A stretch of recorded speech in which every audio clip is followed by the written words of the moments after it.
Digital ಯುಗದಲ್ಲಿ ನಾನಾ ಸ್ವರೂಪ ಪಡೆದುಕೊಂಡಿರುವ ವಂಚನೆಗಳ ಬಗ್ಗೆ ಜನರಿಗೆ ತಿಳಿತಲೇ ಸೈಬರ್ ವಂಚಕರು ಹೊಸ ತಂತ್ರಗಳನ್ನ ಹುಡುಕ್ತಾರೆ. ಜನರಿಗೆ ಯಾವ ರೀತಿಯಲ್ಲಿ ಮೋಸ ಮಾಡಬಹುದು, ಹೇಗೆ ಅವರ ಖಾತೆಯಲ್ಲಿರುವ ಹಣ ಲಪಟಾಯಿಸಬಹುದು ಎಂದು ಯೋಚಿಸುತ್ತಿರ್ತಾರೆ. ಅಂತಹ ಸಂದರ್ಭದಲ್ಲಿ ಜನರು ಕೂಡ ಅವರ ವಂಚನೆಯ ಬಗ್ಗೆ ಅರಿವಿಲ್ಲದೆ ಸುಲಭದಲ್ಲಿ ಹಣ ಕಳೆದುಕೊಳ್ತಾರೆ. ಅದರಲ್ಲೂ ಬಹುತೇಕರು ಹಣ ಕಳೆದುಕೊಂಡಿರುವ ಬಗ್ಗೆಯೇ ವರದಿಗಳನ್ನ ನೋಡುವ ಸಂದರ್ಭದಲ್ಲಿ ಅಕಸ್ಮಾತ್ ಆಗಿ ನಿಮ್ಮ ಖಾತೆಗೆ ಯಾರೋ ಅಪರಿಚಿತರು ಒಂದಷ್ಟು ದುಡ್ಡು ಹಾಕಿಬಿಟ್ರೆ ನೀವೇನ್ ಮಾಡ್ತೀರಾ? ಪ್ರಪಂಚದಾದ್ಯಂತ ಜನರು ಆನ್ಲೈನ್ ವಂಚನೆಗಳಿಂದ ತೊಂದರೆಗೀಡಾಗ್ತಿರುವುದು ಹೆಚ್ಚಾಗ್ತಾ ಇದೆ. ವಂಚಕರು ದಿನದಿಂದ ದಿನಕ್ಕೆ ಜನರನ್ನ ವಂಚಿಸಲು ಹೊಸ ಮಾರ್ಗಗಳನ್ನ ಕಂಡುಕೊಳ್ತಿದ್ದಾರೆ. ಅದರಂತೆ ನಿಮ್ಮ ಬ್ಯಾಂಕ್ ಖಾತೆಗೆ ಯಾರಾದರೂ ಆಕಸ್ಮಿಕವಾಗಿ ಹಣವನ್ನ ಕಳಿಸಿದ್ರೆ ಸಂತೋಷ ಪಡುವ ಅಗತ್ಯವಿಲ್ಲ. ಏಕೆಂದರೆ ಇದು ವಂಚಕರ ಹೊಸ ತಂತ್ರವಾಗಿದೆ. ನಿಮ್ಮ ಬ್ಯಾಂಕ್ ಖಾತೆಗೆ ಉಚಿತ ಹಣ ಬಂದಿರೋದನ್ನ ನೋಡಿ ಖುಷಿ ಪಡಬೇಡಿ. ಇದರ ಹಿಂದೆ ವಂಚಕರ ಕಳ್ಳಾಟವಿದೆ.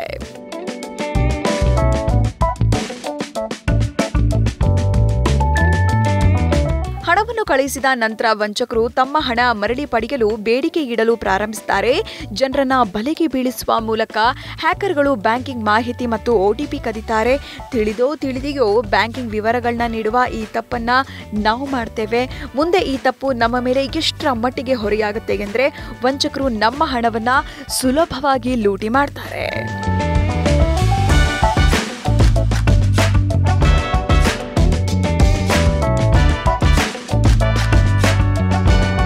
ನಿಜವಾಗಿಯೂ ತಪ್ಪಾಗಿ ನನ್ನ ಖಾತೆಯಿಂದ ನಿಮಗೆ ಹಣ ಟ್ರಾನ್ಸ್ಫರ್ ಆಗಿದೆ ಎಂದು ವಂಚಕರು ನಿಮ್ಮನ್ನ ನಂಬಿಸಿ ಸಿಕ್ಕಿ ಹಾಕಿಕೊಳ್ಳದ ರೀತಿಯಲ್ಲಿ ಬಲೆಗಳನ್ನ ಬೀಸ್ತಾರೆ.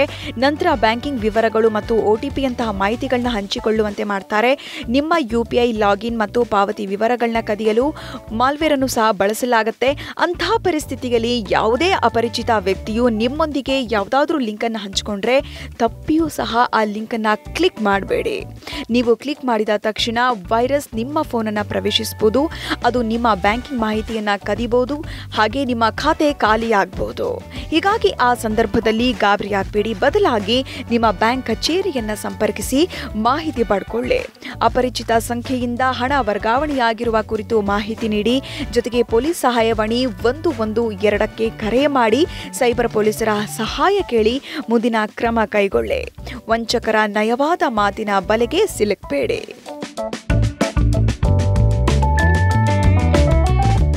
UPI ಆ್ಯಪ್ ಬಳಸುವವರು ಈ ಕೆಲವೊಂದು ಅಂಶಗಳನ್ನ ಪಾಲಿಸಿದರೆ ನಿಮ್ಮ ಖಾತೆಯಲ್ಲಿನ ಹಣವನ್ನು ಸುರಕ್ಷಿತವಾಗಿಟ್ಕೊಳ್ಬೋದು. ನಿಮ್ಮ UPI ಪಿನ್, OTP ಅಥವಾ ಪಾಸ್ವರ್ಡ್ ಅನ್ನು ತಪ್ಪಾಗಿಯೋ ಯಾರೊಂದಿಗೂ ಹಂಚಿಕೊಳ್ಬೇಡಿ.